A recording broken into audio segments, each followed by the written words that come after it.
Hello guys, welcome back to my new blog. তো আজকের ব্লগটা হচ্ছে শারদীয় পূজার যেই মেলা হয় সেই মেলাটা নিয়ে।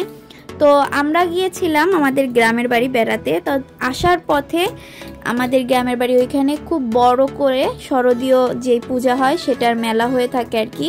তো আমরা ফেরার পথে পূজার যে মেলা সেখান থেকেই আসতেছিলাম। তো ভাবলাম যে একটা ব্লগ করি।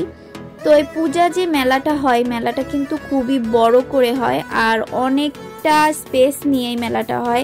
প্রচুর পরিমাণে ভিড় হয়েছিল, খুলনা থেকে মানুষ গিয়েছিল, আশেপাশের গ্রাম থেকেও মানুষ আসছিল এই মেলায়। মেলায় কম বেশি সব কিছুই পাওয়া যায়, বেতের জিনিসও পাওয়া যায়, বাচ্চাদের খেলনা, খাবার সব কিছুই। তারপরে এই যেই সাজগুলো দেখতেছেন, এই সাজগুলো দিয়ে আসলে হাতে রং করা হয় স্টিকারের মতো আর কি। তো এরকম প্রথমেই ঢুকলাম, এখানে সুন্দর সুন্দর তালের পাতার যে পাখাগুলো সেগুলো পাওয়া যায়, বাচ্চাদের মাটির খেলনা, অনেক সুন্দর সুন্দর জিনিস আছে, বেতের যেই ঝুড়ি, তালের পাখা, তারপরে কাঠের অনেক রকমের অনেক ডিজাইনের জিনিস ছিল, যেমন চুড়ি রাখার যেই তাকগুলো সেগুলো ছিল, অনেক ধরনের জিনিস ছিল। এটা জাস্ট উপরে ছিল, নিচে ছিল মেলার মাঠ। তো এরপরে আমরা নিচে নেমে যাই।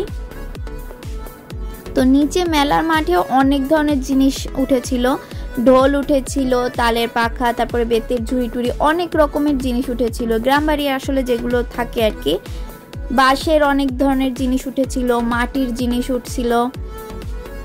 দেখুন এখানে বেশিরভাগ ঢোলই কিনতে পাওয়া যাচ্ছিল, অনেক ঢোল ছিল এখানে, ছোট বড় মাঝারি সাইজের অনেক রকমের ঢোল ছিল, কুলা ছিল, ঝাঁপি ছিল। তো এই মাটির জিনিস দেখে আমার মেয়েও বললো যে সে মাটির জিনিস কিনবে, তো সে বাবু কিনবে, মাটির বাবু কিনছে, তারপরে নৌকা, এইসব অনেক কিছুই কিনছে। তারপরে এখান থেকে আগে আমরা সামনে গেলাম। তো সামনে যেমন শহরে যেভাবে মেলা হয় অনেক বাচ্চাদের রাইড থাকে আর কি, সেরকম ছিল, ঘোড়া ছিল, তারপরে নৌকা ছিল। কিন্তু এখানে একটা ইন্টারেস্টিং বিষয় হচ্ছে যে শহরে যেরকম মেলা হয় তার থেকে বড় ও তার থেকে সুন্দরভাবে মেলাটা হয়েছিল।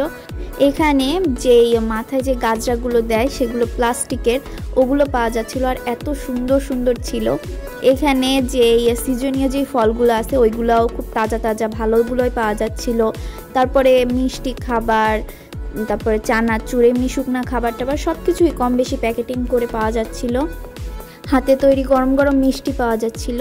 তো খাবারের সাইড দেখা হয়ে গেলে আমরা চলে গেলাম কসমেটিক্সের আর বেবিদের যে টয়েসগুলো ওদিকে। তো ওখানেও খুব সুন্দর সুন্দর টয়েস পাওয়া যাচ্ছিল আর লেডিসের যে কসমেটিক্স আইটেমগুলো সব কিছুই পাওয়া যাচ্ছিল, গ্রাম হিসাবে দাম কম আর সব কিছুই পাওয়া যাচ্ছিল ভালোই। তো এখানে ভিড়ও প্রচুর ছিল, আমরা কিছু দূর হেঁটে তারপরে আর ভিডিও করতে পারিনি, এত পরিমাণে ভিড় আর প্রচুর গরমও পড়েছিল। তো সেজন্য যতটুকু পেরেছি ততটুকু আপনাদের সাথে শেয়ার করার চেষ্টা করেছি। আর এই ভিড়ের কারণেই কিন্তু পুরোটা কভার করতে পারিনি, আর সন্ধ্যাও হয়ে এসেছিল, বাসায়ও ফেরার সময় হয়ে আসতেছিল, এজন্য আর কি বেশি করতে পারিনি। সব মিলিয়ে মেলাটা খুবই ভালো ছিল। আসলে কথা কি, গ্রাম বাড়ি তো আর সবসময় মেলা হয় না, যখন মেলা হয় একবারে হয় আর খুব বড় করে হয়। তো এই মেলাটাও ঠিক সেরকমই ছিল, খুব বড় করে ছিল আর খুব ভালোই আনন্দ হয়েছিল মেলাতে। তো আজকের ব্লগটি এই পর্যন্তই, আশা করি আজকের ব্লগটি আপনাদের কাছে ভালো লেগেছে। এতক্ষণ আমার সাথে থাকার জন্য অসংখ্য ধন্যবাদ। আজকের মতো এখানে বিদায় নিচ্ছি, আল্লাহ হাফেজ।